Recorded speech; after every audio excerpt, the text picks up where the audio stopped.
The boy was scared, angry, insecure. His dad was away in prison, and the son didn't know how to grapple with his loss.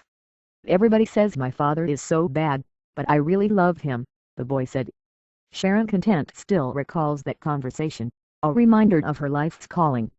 She worked on Wall Street for 5 years before realizing that she needed something more meaningful. "I just didn't feel satisfied," she said. Content is the founder of the Brooklyn, New York-based Children of Promise organization, aimed at helping children cope with having a mother or father in prison. Her organization works with about 200 children between the ages of 6 and 16, all of whom have at least one parent in prison. "I call them the silent victims of incarceration," Content said. "They're not the victim who the crime was committed against, but they are feeling the ramifications of their parents doing time." More than 2.7 million children in America have a parent in prison, according to a 2010 study PDF by the Pew Charitable Trusts. For the vast majority, there are few outlets for the kids. Children are left to be reared by grandmothers, aunts, moms, themselves often already struggling below the poverty line. Sometimes, they fall into the hands of the state. In some countries, children actually grow up behind bars with their parents because no one else can raise them and there isn't a social safety net large enough to take care of them all. Pushpa Bestnut, one of this year's top 10 CNN heroes, runs a home in Nepal where dozens of these children can live a more normal life, even in their parents' absence. At her organization in Brooklyn, Content says separation from parents often leads to depression, anxiety and anger. In some cases, the kids witnessed the crimes their parents committed, so the group works with the children to remove the stigma they may feel. "There's so many different scenarios that these young people go through," Content said. "But the one thing that's consistent is, there's a level of embarrassment of what your parent did, and they shoulder that level of shame." Across town from Content, Christopher Wadler runs the Harlem Community Justice Center, the nonprofit group that works with the state court system in helping inmates re-enter society. It helps about 250 inmates a year find jobs, get mental health treatment and strive for a life beyond crime. "Lots of times when a guy comes home, there's a lot of excitement, and the families welcome them back home," Wadler said. "But very soon after the honeymoon phase of the release ends, the reality starts to sink in. When are you going to get a job?" For some, those pressures can lead them back. "We don't want that." Many times, the parent has missed large chunks of his child's most formative years while serving time. That can create awkward and tense moments upon his or her return. Wadler's organization works with a family-oriented social worker and interfaith groups to help ease that transition by providing help with rent, food and little things like diapers.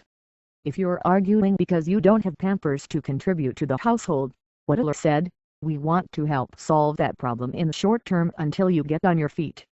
They especially focus on men and women 18 to 24 years old, who are at the highest risk of committing crimes again.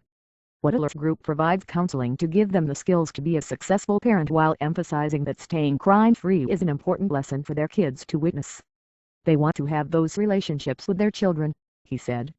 At Children of Promise, more than 100 letters of thanks adorn the walls.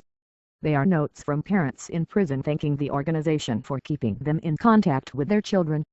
"They're happy that we still respect this very important relationship," Content said. The children in the after-school and summer programs write to their moms and dads every 2 weeks. They include photographs, report cards and other items going on in their lives.